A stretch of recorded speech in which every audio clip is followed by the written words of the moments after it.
Dominick. Let's try it again. Thank you so much for your patience. We've fixed the gremlins, and now I will go back and first of all, do you have any comment? I don't know if you were able to hear Beto O'Rourke, but it is this thing where Democrats have got to figure out like how to sound like him, James Tallarico, and Jasmine Crockett, and sound, like relatable.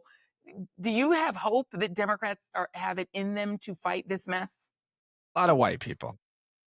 And getting bumped by Beto was not, again, on your show was not my favorite moment. I love that guy. I think he's awesome. I think he's like one of the good whites, one of the best whites. And I think that it matters how we as whites communicate. I think that it's important that we follow and support people like Jasmine Crockett and understand. And I'd love to talk to you at some point like deeper and longer about this. I think that a lot of the whites still want to lead, and that's fine. I get it.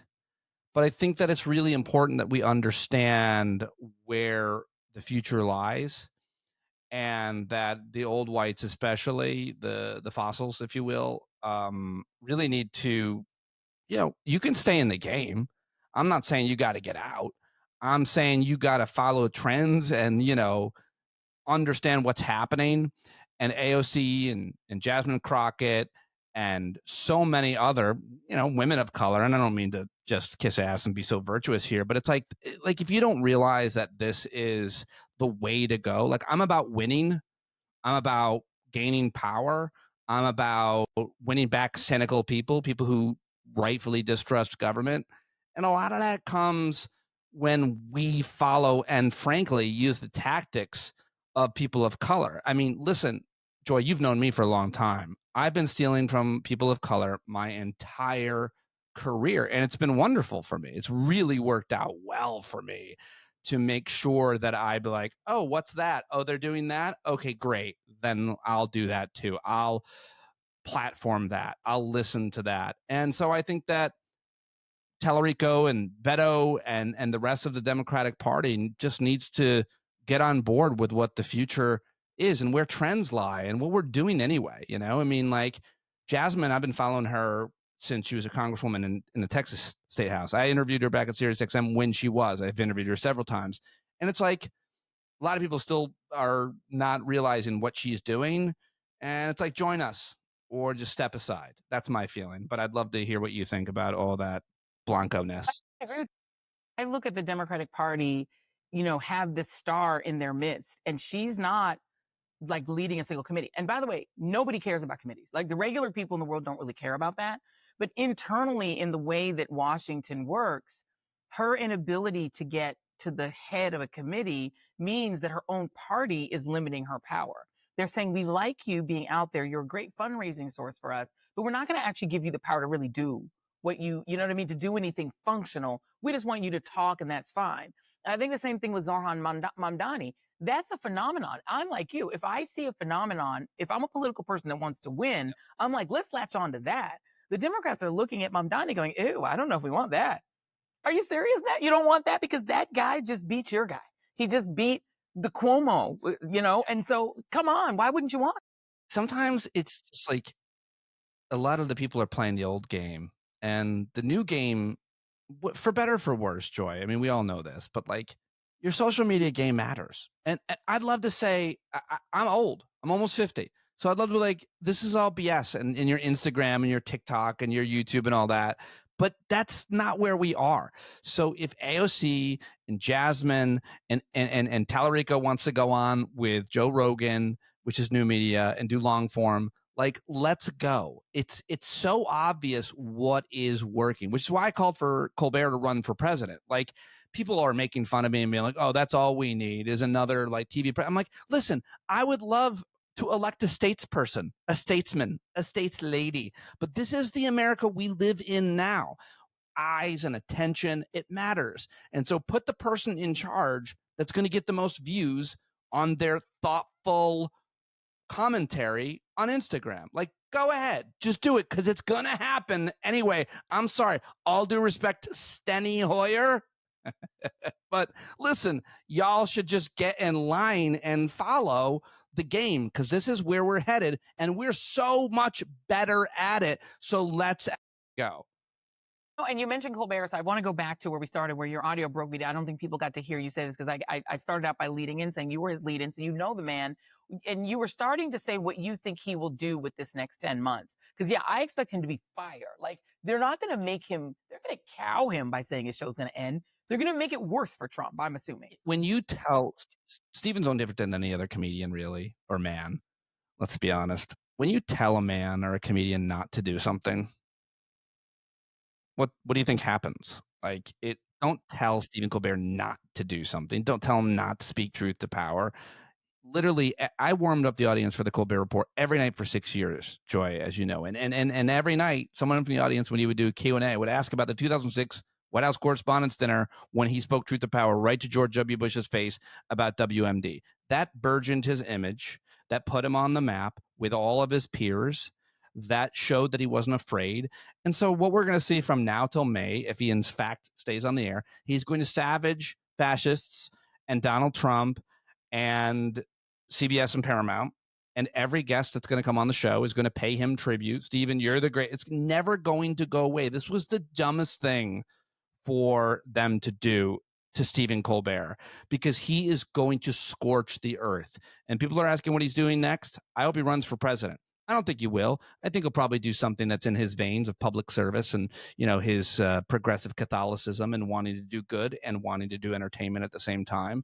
But that isn't a man I would never want to argue with. He is kind. He is generous. He is thoughtful. He is brilliant. He is loving. Everybody that works for Stephen is like family. But I'll tell you what, wouldn't want to get on the other side of him. He is going to savage them, and it's going to be amazing. I only wish that you were told at MSNBC, you got 6 months left. And Joy's like, okay, and just does what you do. You know, you're doing it here and it's awesome. But like, imagine if they didn't tell you like the day of your last show, the way SiriusXM did me. Like they do that on purpose so that we can't speak truth to power, right? 100%. They did look. They were so serious. They did it on a Saturday, so I couldn't even think about writing the A block because they knew my Monday A block was going to be fire if they had told me and given me time. But absolutely, and you know, I mean, I'm glad I got to do a final show. A lot of the time, and you know this in the business, you know, this is what happened with Tiffany Cross. You don't even do a final show. You just kind of vanish, right? And this is the way that the mainstream media works. But I want to talk about the mainstream media just a tiny bit because please. to me, these are some of the richest corporations on earth. Paramount has plenty of money. They could afford 10 lawsuits from Donald Trump. The Wall Street Journal is going to absorb that lawsuit, $10 billion lawsuit from Donald Trump. When you're seeing them fall like dominoes, one after the other, falling to their knees, is this because they agree in your mind that the top brass wants the things Trump wants? Or is it just literally a business decision? You told me the answer to that a decade ago. I want to pitch a segment for your show where you stop asking questions you know the answer to. Okay, so I think the truth lies somewhere in between the obvious and just like a guy wanting to keep his kid in private school in an indoor pool. Like there are a lot of executives that just, we both know this, you know it and I know it, and of all the media companies that we've worked at, and we've worked at all of them, they just want to keep their gig. They just don't want to cause any friction. I think we give them too much credit when we ask about their political ideologies or the principles, because the truth is they are Rubios, AKA hollow barrels. The people in media, they might be progressive. They might be conservative. Don't matter. What matters is that gig. It's a sweet gig. 401k, healthcare, private school, maybe. Either way, New Jersey suburb in New York, wherever you are, you have a good life. And when I'll just say this as a white, when you are a white and you're an SVP or a VP, you're not going to bat. I mean, I like to think that part of the reason I got pushed out of SiriusXM is because me and Mark Thompson, Michelangelo Signorelli pushed back against the rehiring of Steve Bannon. Like we rocked that boat. We rock boats. We speak truth to power, because if we don't, we can't look ourselves in the mirror. We can't sleep at night. They can. And you know that.